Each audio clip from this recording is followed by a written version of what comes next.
1984.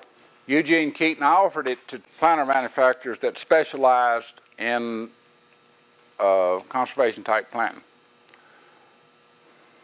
They weren't interested. One of them, I think it would have saved him. He's out of business now. They're out of business now.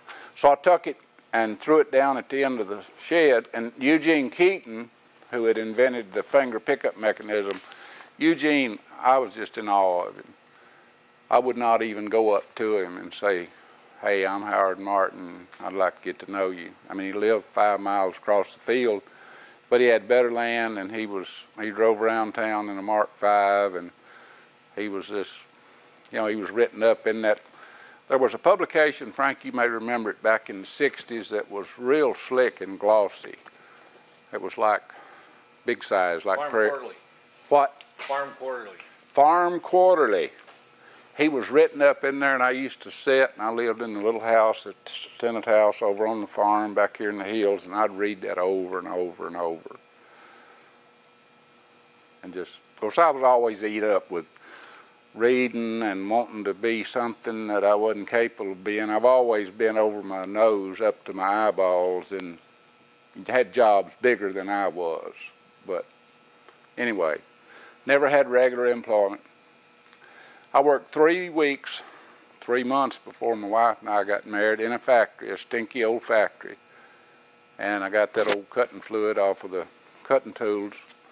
And I was living at home with Mom, and I was the baby boy. And I came home, and Mom was so disturbed that her baby boy was dirty and all soiled up. She put me in the bed and covered me up. And about 3 weeks, I thought, you know, I'm out of here.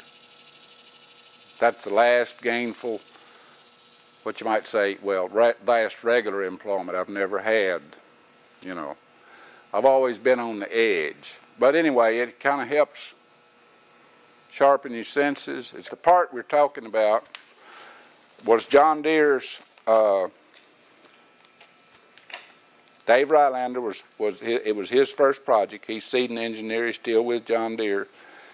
And they couldn't figure out how to make it the way he and I decided that it should be made. Dave lived with me here in the home all throughout those years when he'd be down here doing engineering up to 3 weeks at a time. And so they sent it out to China, and the Chinese milled those arched pockets. They milled the shape on the end.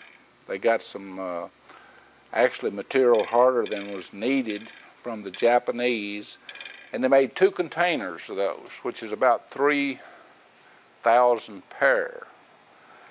And 1 container came to Moline, Illinois, and the factory manager called me up one day and said, "You know, Howard, that's a good idea, but it's not that good. We're not going to make it.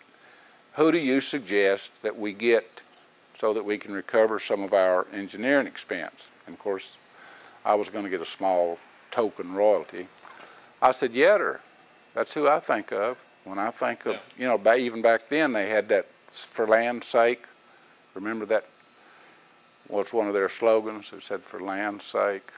And so they said, well, yeah, we work with them guys, so they're off and running. And next thing I know, I'm sitting there thinking, the train is leaving. The caboose, I can still see it. So I called them up and I said, what about me? Yeah. Found out they had these parts, they was going to have to scrap. So I had a little leverage. I didn't have enough nerve, so I shook and quaked a little, and I talked to the manager, and he said, yeah. I said, what about royalties? He said, well, we'll send you an agreement. Said, it'll be 5%. I said, 5%? You're only giving me $1 a piece. Why the big difference? He said, it's all that engineering expense we've got in it. Well, I had fed and watered and entertained with old stories like I am y'all, the engineer, his first project, this young 20-something-year-old man, and here I am, I'm going to have to pay $7.50. You don't have to tell John Deere about this. For every one I sell, and I'm going to get $1 for every one they let each and every one they want to sell, okay?